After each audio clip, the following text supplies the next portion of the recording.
Shalom, selamat siang, selamat kita berjumpa kembali.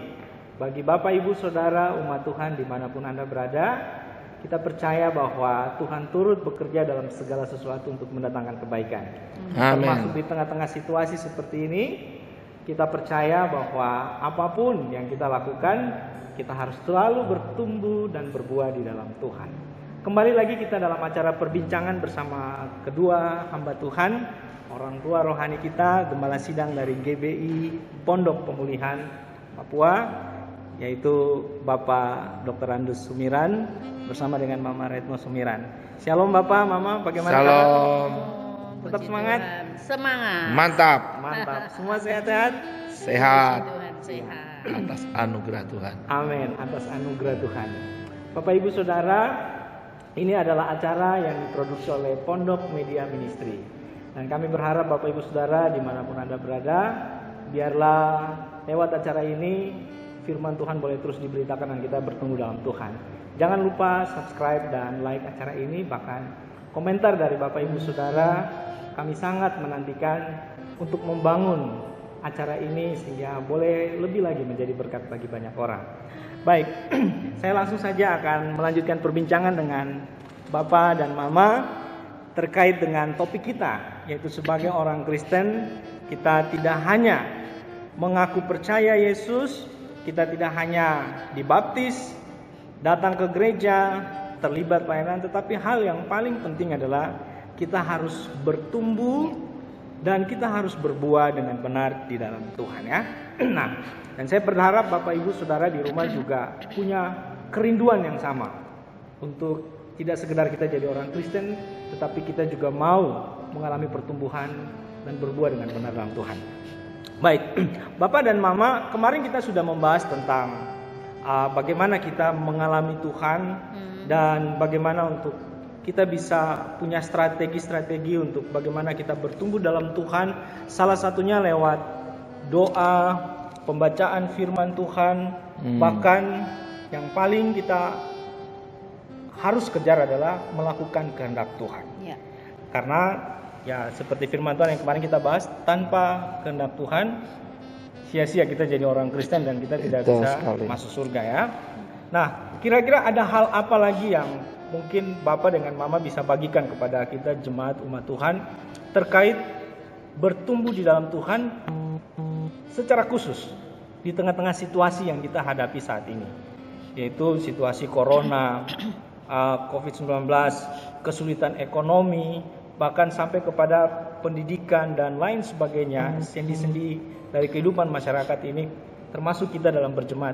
Bagaimana kita menyikapi ini untuk kita tetap bertumbuh dalam Tuhan? Mungkin silakan, Bapak mau mulai atau Mama silakan. Asik selalu lihat Bapak dan Mama punya senyuman-senyuman khas ini. Ini seperti orang jatuh cinta terus ini. Luar biasa, harus ya. Oke, silakan Bapak. Ya, jadi dalam situasi apapun, iman kita harus terus bertumbuh. Amin.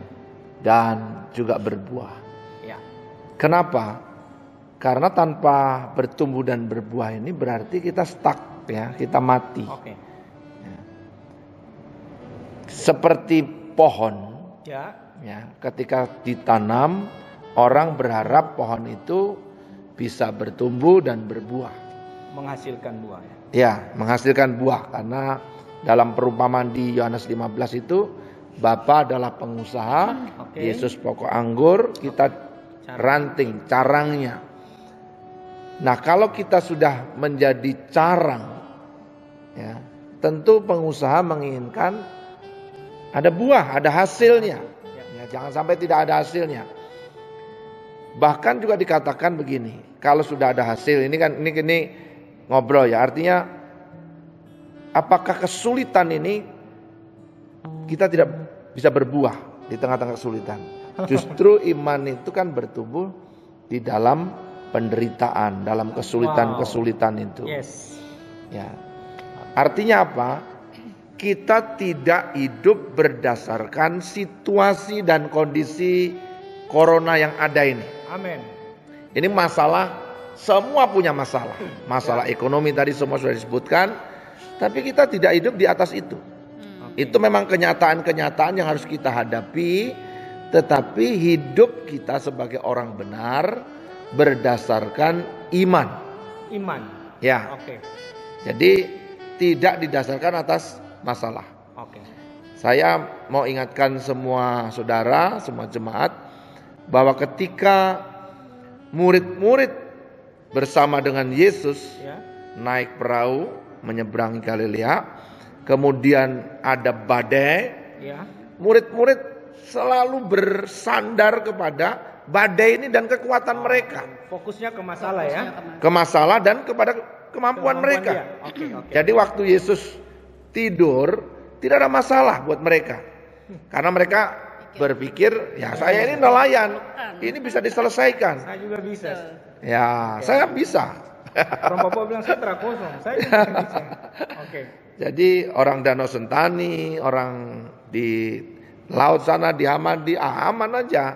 Tetapi belum tentu begitu. Ketika kita bersandar kepada kekuatan kita, kita bisa-bisa juga berteriak seperti Petrus dan teman-teman. Guru, kita binasa. Itu mati ini. Nah, tahu mati nih. Baru kita cari-cari. Lalu Yesus di mana? Jadi kita harus tetap bersandar kepada Tuhan. Ya. Jangan cari-cari Tuhan setelah kepepet. Ada masalah baru ingat Tuhan. Nah, jadi ada masalah kan tidak ada masalah, persekutuan kita dengan Tuhan Harus. Jangan. Nah, Yes. kita harus pegang firman. Amin.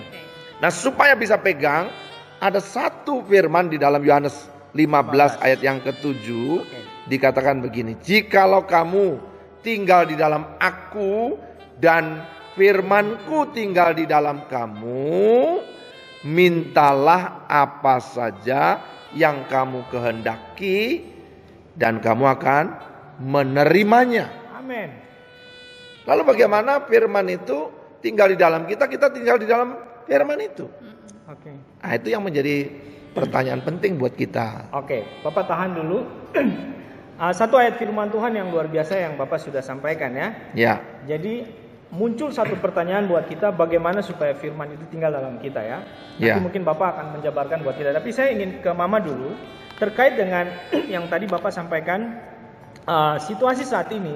Jangan sampai kita seperti murid-murid ya, fokusnya kepada dua hal, yaitu masalah dan kemampuan sendiri. ya, Kadang kita lihat situasi seperti misalnya COVID-19, Corona, atau jangankan Corona, sebelum Corona pun Ya. masalah sudah banyak ya. Lalu kita fokus gini, aduh sapu masalah ini terlalu berat. Yang berikut kita bilang, aduh saya ini bisa apa, saya cuman begini, saya cuman dan lain sebagainya.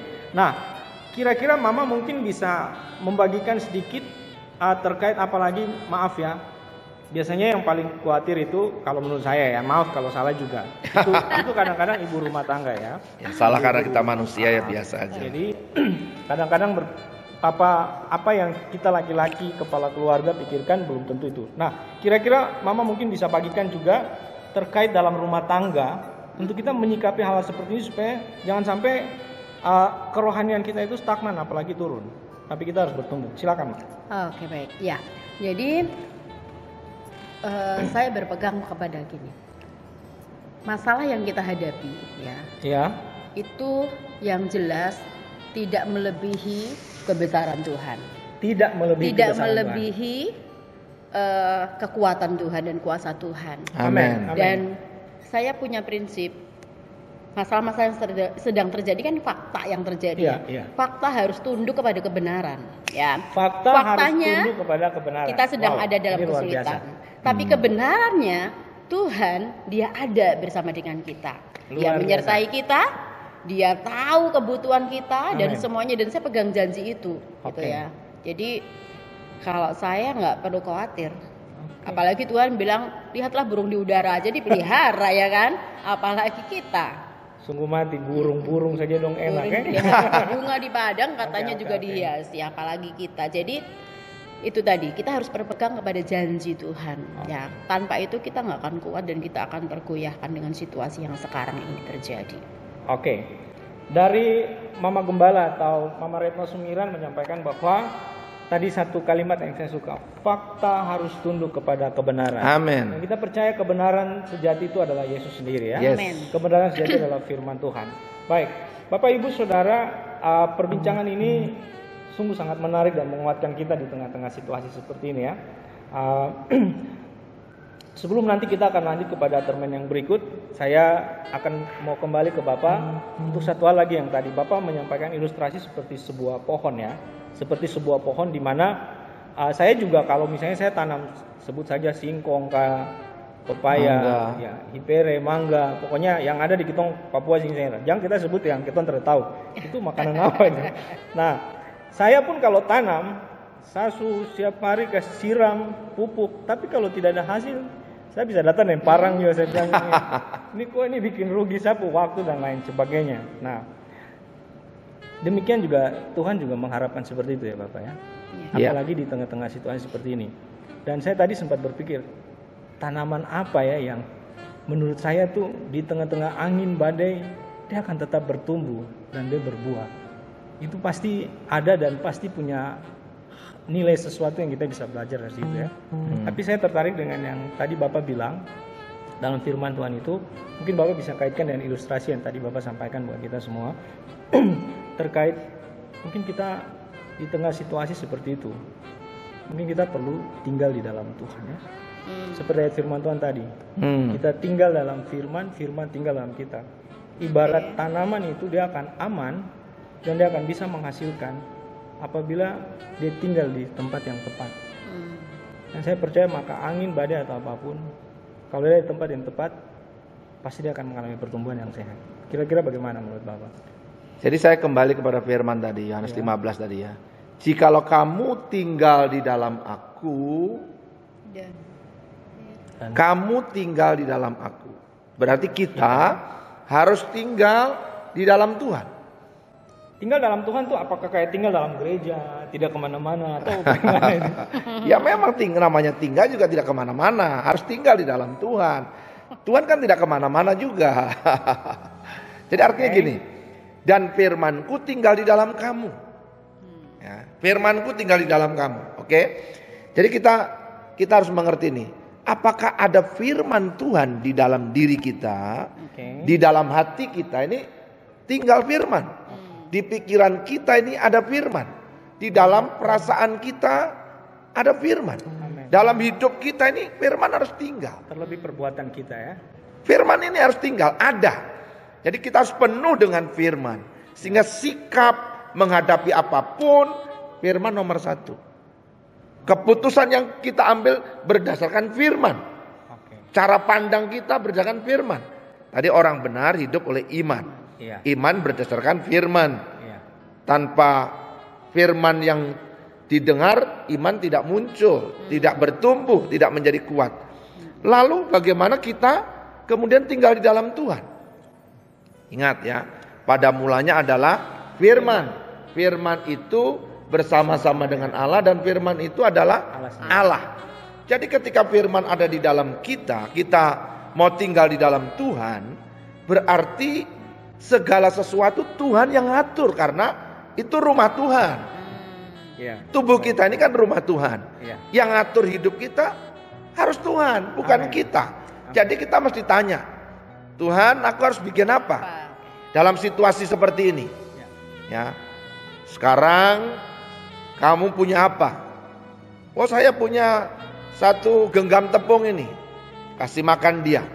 Nah, kita ini kan sekarang ini situasinya banyak orang justru ingin jadi miskin. Mau cari dapat bantuan. Tapi kita harus membantu dulu, berbagi dulu. Ya. Apa yang kita punya karena Tuhan mau kita berbagi. Ya, jangan sampai kita tidak melakukan firman. Melakukan firman itu sama dengan kita tinggal di dalam Dia. Terima kasih Bapak, luar biasa. Saya pun baru dibukakan sekarang ini. Saya tadi berpikir ternyata ya juga setelah dengar Bapak punya penjelasan, semua kita harus tinggal di dalam firman dulu, sehingga firman itu akan mengambil alih seluruh kehidupan kita. Apapun yang kita lakukan, pikirkan, kita kerjakan, semua harus didasari atas firman ya. Oke, baik. Bapak Ibu Saudara yang Tuhan Yesus kasihi, kita akan terus melanjutkan perbincangan ini. Dan saya percaya kita akan semakin mengalami apa yang namanya bertumbuh dan berbuah dengan benar di dalam Tuhan. Kita akan kembali Tuhan memberkati.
Tuhan, Bapak Ibu Saudara yang Tuhan Yesus kasihi, itulah pesan firman Tuhan yang tadi sudah disampaikan sebelumnya oleh hamba Tuhan Bapak Sumiran kepada kita semua, bahwa Tuhan akan menjawab doa kita apa saja yang kita kehendaki. Dan saya percaya semua orang tuh pasti pingin ya doanya tuh Tuhan jawab ya. Ya. Mulai dari yang sudah berumah tangga, baik pekerjaan, kebutuhan ekonomi, anak muda, pasangan hidup, pekerjaan, bahkan anak kecil, anak sekolah minggu pun dia juga punya doa, Tuhan mainan baru Tuhan ya. Nah, dan firman Tuhan menjanjikan apa saja yang kita kehendaki Tuhan jawab. Dan saya percaya Bapak dengan Mama juga pasti punya kesaksian ya, ada doa-doa yang Bapak dengan Mama kehendaki dan Tuhan jawab. Tetapi yaitu syaratnya tadi, kita harus tinggal di dalam Tuhan dan firman-Nya itu tinggal dalam kita. Yes. Ingat ya, jangan sampai kita berpikir yang tidak masuk akal lagi. Itu tinggal dalam Tuhan berarti tinggal dalam gereja, pindah rumah semua, bawa semua tinggal di gereja. Firman tinggal dalam kita berarti makan Alkitab tiap hari kita telan mentah-mentah. Nah, jangan juga ya. Tapi kita harus melihat penjabaran firman Tuhan ini dengan benar. Oke Bapak, saya kembali langsung saja kepada Bapak dan Mama, bahwa pertumbuhan yang benar seperti tadi kita bahas di awal adalah pertumbuhan yang harus memberikan hasil. Yes. Dan waktu kita bertumbuh dalam Tuhan ada hasil buah. Dan saya percaya buah pelayanan, buah pertobatan, buah-buah roh itu harus nampak dalam hidup kita ya. Oke, mungkin saya ingin dengar dari Bapak dengan Mama terkait berbuah dengan benar dalam Tuhan, dan mungkin ada kesaksian yang Bapak sama Mama boleh sampaikan, yaitu tinggal dalam Tuhan, firman ada dalam kita dan Tuhan menjawab doa-doa kita, dan itu menjadi buah yang bisa kita nikmati, terlebih Tuhan nikmati. Silakan Bapak. Saya selalu teringat ya ketika kita dalam pergumulan kesulitan, ini bukan hanya di masa corona. Iya. Saya dari kecil itu sudah memang susah, hidup saya susah. Tragis sekali. Sudah susah ya. Kemudian setelah saya kerja, baru nikmati dikit Tuhan panggil, juga menurut saya juga susah ya. Dalam pelayanan ya PK-nya tidak banyak, tapi selalu ada jalan Tuhan. Yang saya pernah cerita, Tuhan kirim 2 ekor babi dan sebagainya. Selalu ada jalan. Nah, saat ini saya mau bersaksi di tengah-tengah corona ini, saya mengajak jemaat untuk berbagi, dan banyak yang sudah mulai berbagi.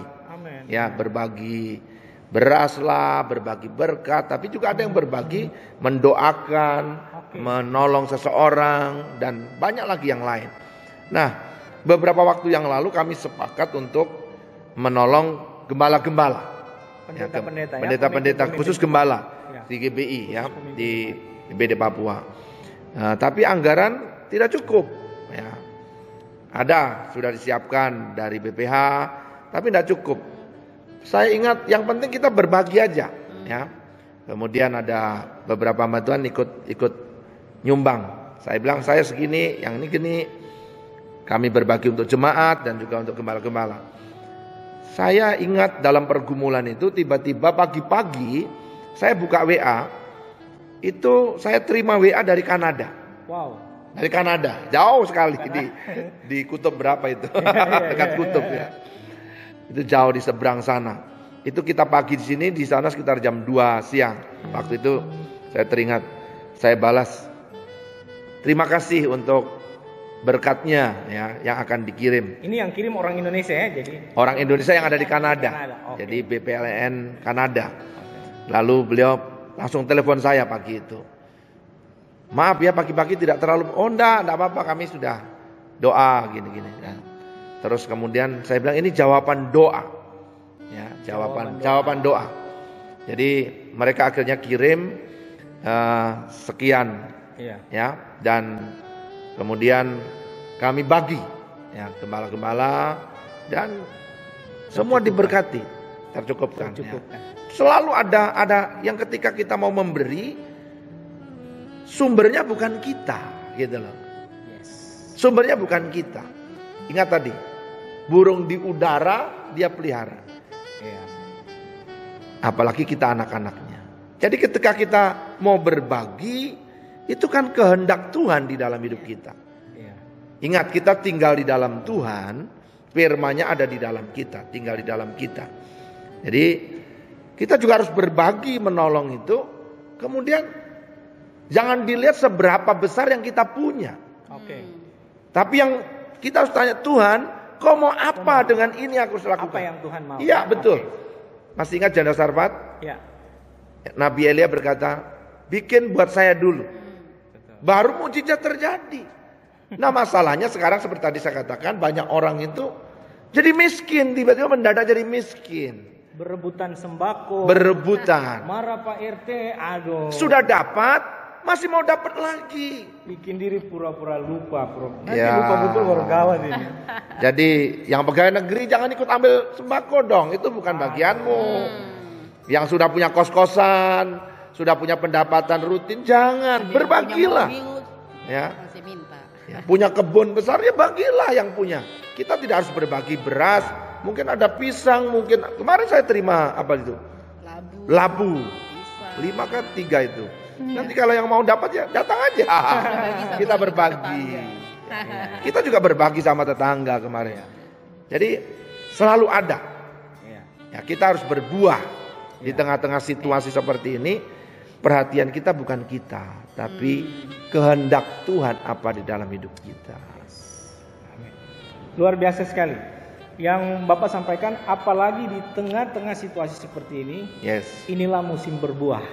Ya, betul. Inilah musim berbuah. Amin. Seperti tanaman, ada musim di mana kita tabur benih, ada musim dia bertumbuh, ada musim dia berbuah. Dan di tengah situasi seperti ini, waktu kita bisa menabur, kita menjadi berkat. Itu adalah musim kita sudah berbuah ya. Terima kasih Bapak. Saya ingin dengar kesaksian juga dari Mama ya. Apalagi sebagai ibu rumah tangga. Tetapi Mama ini tidak sekedar ibu rumah tangga, hamba Tuhan juga yang sering kali keluar pelayanan, jadi pembicara dan lain sebagainya. Pasti banyak pengalaman dan kesaksian yang Mama dapatkan ya, terkait dengan kita bertumbuh dan berbuah. Apalagi di tengah situasi seperti ini. Kira-kira ada kesaksian yang Mama bisa bagikan? Silakan.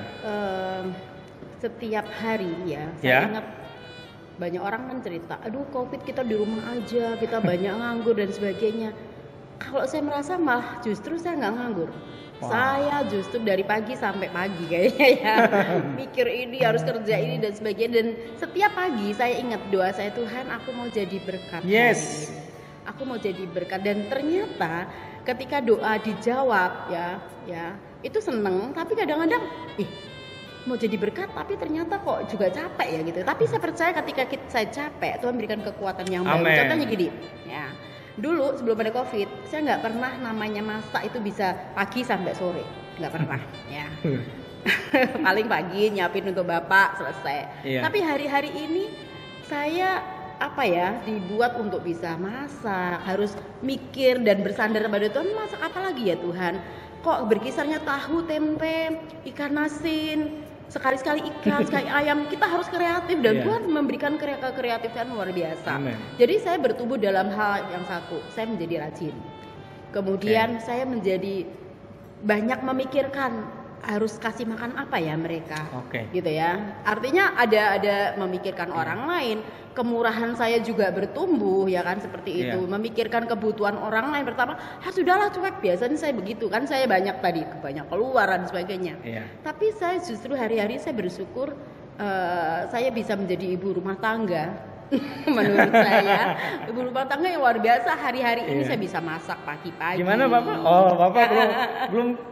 Oke, sip. Yang mantap. dulunya saya nggak bisa masak sup, nggak pernah enak. Sekarang sup saya enak banget. Enak ya, banget. Pak Bobi, Saya enak kan? belum selesai pertanyaan, Bapak dia sudah tinggal. Oke, sip. Ya, Mantap. itu salah satunya. Kemudian kalau saya boleh bagi lagi satu hal, ya.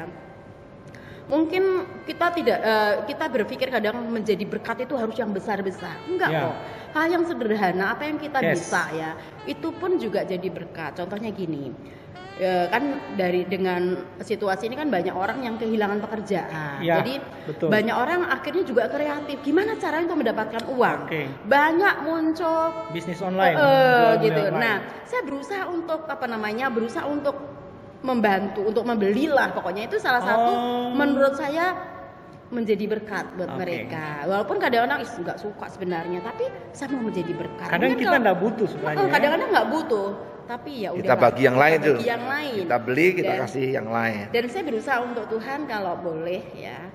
Saya mau melebihkan, mama harganya berapa kita lebihin. Itu kan menjadi berkat ya. Yes, betul. Apalagi kita harus hargai ya. Dia kan punya usaha, dia tidak minta-minta.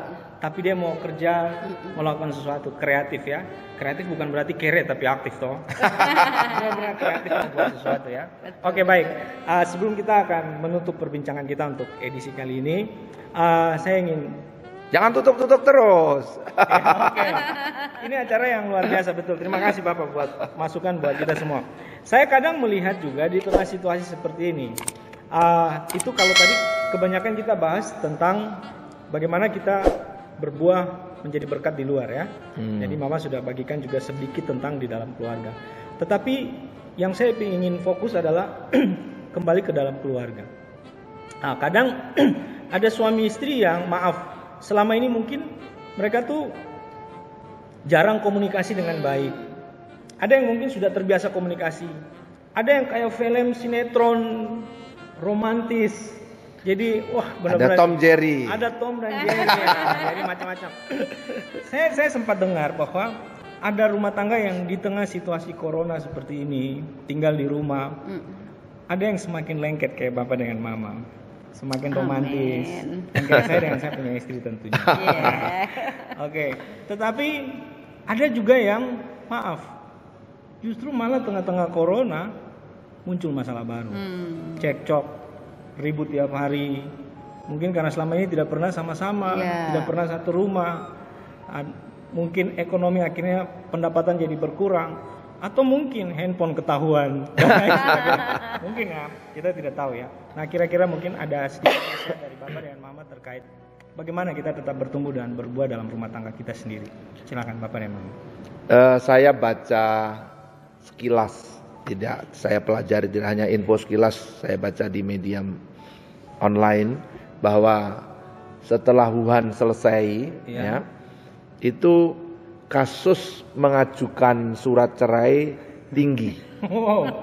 Jadi saya berdoa supaya di Indonesia tidak begitu dan di tempat-tempat lain, jangan sampai setelah kita tak kurung di gua ini terus keluar minta cerai semua.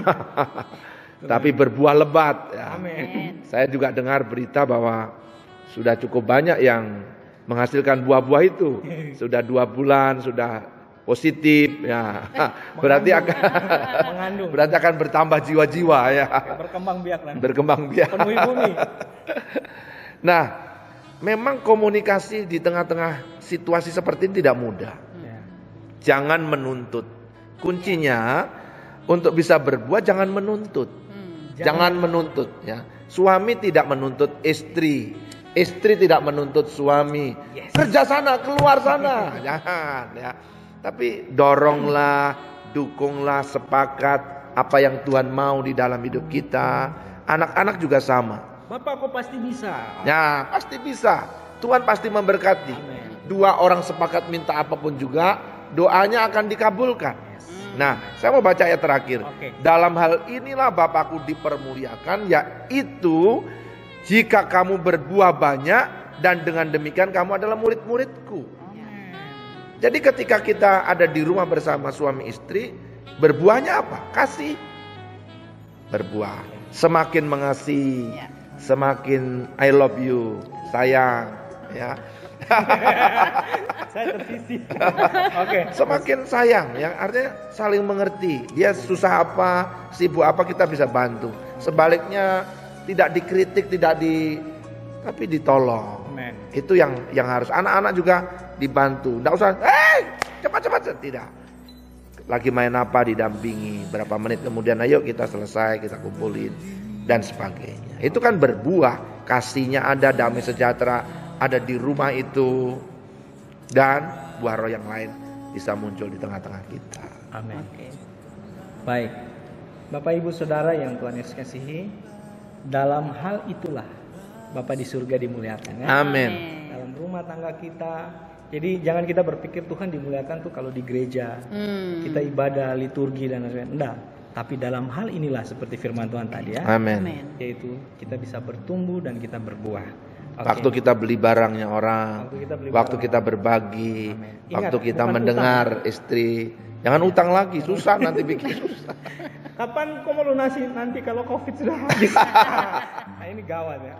Jadi itulah yang disampaikan oleh Bapak dan Mama sebagai orang tua rohani, gembala, untuk memperlengkapi kita. Dan saya percaya Bapak Ibu jemaat umat Tuhan dimanapun Anda berada, bahkan engkau yang baru menyaksikan program ini, engkau juga akan berkomitmen untuk kita harus bertumbuh. Amin. Dan berbuat dengan benar dalam Tuhan. Amin. Baik, Bapak Ibu Saudara yang Tuhan Yesus kasihi, saatnya kita akan berdoa. Saya minta Bapak atau mungkin Mama yang akan pimpin kita dalam doa. Silakan. Siapa? Mama? Papa? Oke. Mari kita berdoa. Tuhan, kami bersyukur kepadamu di tengah-tengah masalah yang mendunia ini, wabah corona. Kami tinggal di rumah, biar ini tidak menjadi masalah yang baru, tapi Engkau memberikan roh hikmat dan pengertian. Kami satu sama lain, pasangan-pasangan, orang tua dengan anak, saudara bersaudara, kasih kami bertumbuh satu sama lain untuk saling mengerti, saling menolong. Ada penguasaan diri di dalam diri kami, buah roh itu muncul di tengah-tengah kami. Kami berbuat baik juga kepada orang-orang lain yang sedang dalam kesulitan. Bahkan ketika kami kesulitan pun kami masih bisa menolong orang-orang yang lain. Kami tidak memperhatikan kepentingan kami sendiri, tapi memperhatikan kepentingan orang-orang lain juga. Kami mau terus tinggal di dalam Tuhan dan firman-Mu tinggal di dalam kami, sehingga kami mengalami sukacita ketika kami melakukan firman Tuhan. Nama Tuhan dipuji dan dipermuliakan. Berkati semua yang sudah mengikuti program ini. Mereka semua dilawat, dijamah Tuhan, ditolong dalam pergumulannya sehari-hari di rumah, dalam usaha pekerjaan, yang sakit disembuhkan, yang susah dihiburkan, yang lemah dikuatkan, yang bermasalah mendapat jalan keluar karenanya. Di dalam nama Tuhan Yesus yang sudah menolong kami berdoa dan bersyukur. Haleluya. Semua yang percaya berkata amin. Terima kasih buat Bapak dan Mama. Bapak Ibu Saudara, terima kasih telah menyaksikan edisi kedua dari acara perbincangan tentang bertumbuh dan berbuat dengan benar di dalam Tuhan. Kami mengajak Bapak Ibu Saudara terus untuk mengikuti program acara kita ini. Dan jangan lupa untuk subscribe, like, dan juga memberikan komentar yang membangun untuk pelayanan ini bisa menjadi berkat terus bagi banyak orang. Sekali lagi kami atas nama seluruh tim pelayanan dari Pondok Media Ministry kami mengucapkan terima kasih dan kita akan ketemu lagi. Tuhan Yesus memberkati.